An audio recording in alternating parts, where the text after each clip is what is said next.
আসসালামু আলাইকুম। আশা করি সকলে ভালো আছেন।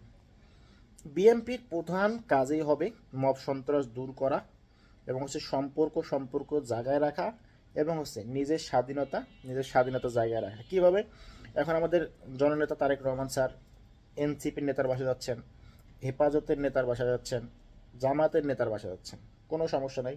এটা একটা পারস্পরিক সৌহার্দ্য, পারস্পরিক সম্পর্ক, গুড, এটা খুবই ভালো একটা দিক। কিন্তু যদি এই সম্পর্কের খাতিরে জামাত বা এনসিপি অথবা হেফাজত বিএনপিকে কন্ট্রোল করতে চায় বা ডিরেক্ট জনাব তারেক রহমান স্যারকে কন্ট্রোল করতে চায়, তাহলে ভয়ঙ্কর কিছু অপেক্ষা করতেছে সামনে বিএনপির জন্য। এমন হতে পারে 6 মাস বা 1 বছরের মধ্যেই ক্ষমতা হারায়া বসে থাকা লাগতে পারে, যদি এটা বিএনপি না বোঝে, প্লাস তারেক রহমান স্যার না বোঝে। তাহলে এটা একেবারে খুবই দ্রুত সম্ভব। তো বিএনপি যদি সরকারকে বাঁচাতে চায় বা বিএনপি যদি সরকারকে 5 বছর শাসন করতে চায়, মানে দেশ পরিচালনা করতে চায়, তাহলে তাদের নিজস্ব যে এখতিয়ার আছে বা নিজস্ব যে সংবিধান আছে বিএনপির, সেটা অনুসারে দেশকে পরিচালনা করতে হবে।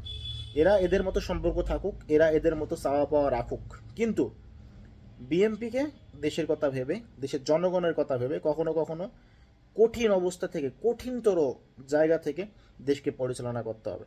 মব সন্ত্রাস দূর করতে হবে এবং দেশটাকে সামনে এগিয়ে নিয়ে যাওয়ার জন্য হার্ড হতে হবে। অন্যথায় যদি এই যে এনসিপি এটা বলে যে এটা করো, জামাত যদি এটা বলে যে এটা করো, তারপর হেফাজত যদি বলে যে এটা বাদ দিয়ে এটা করো, আর এইগুলো যদি শোনা হয়, বিএনপি ক্ষমতায় টিকবে মাত্র 1 থেকে 1.5 বছর।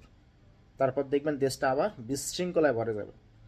তো জনাব তারেক রহমান স্যার অনেক ট্যালেন্টেড একজন মানুষ, বিএনপি তো অনেক ট্যালেন্টেড মানুষ আছে। তো তাদের বোঝা উচিত যে সম্পর্কের জায়গায়, রাজনীতির জায়গায়, ক্ষমতার জায়গায়, দেশ পরিচালনার জায়গায় রাখা উচিত এবং এটাই বোঝা উচিত।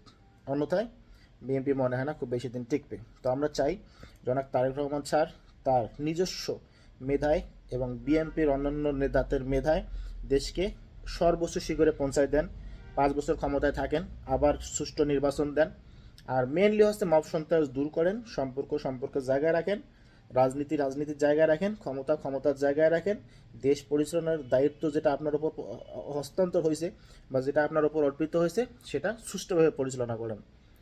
অন্যথায় যে কোনো কিছু যে কোনো সময় ঘটে যাওয়া সম্ভব। তো আমরা চাই আল্লাহ তারেক রহমান স্যারকে হেফাজত করুন এবং তার দ্বারা দেশকে উন্নতির সর্বশেষ শিখরে পৌঁছায় দেন। ভালো থাকবেন সকলেই। আসসালামু আলাইকুম।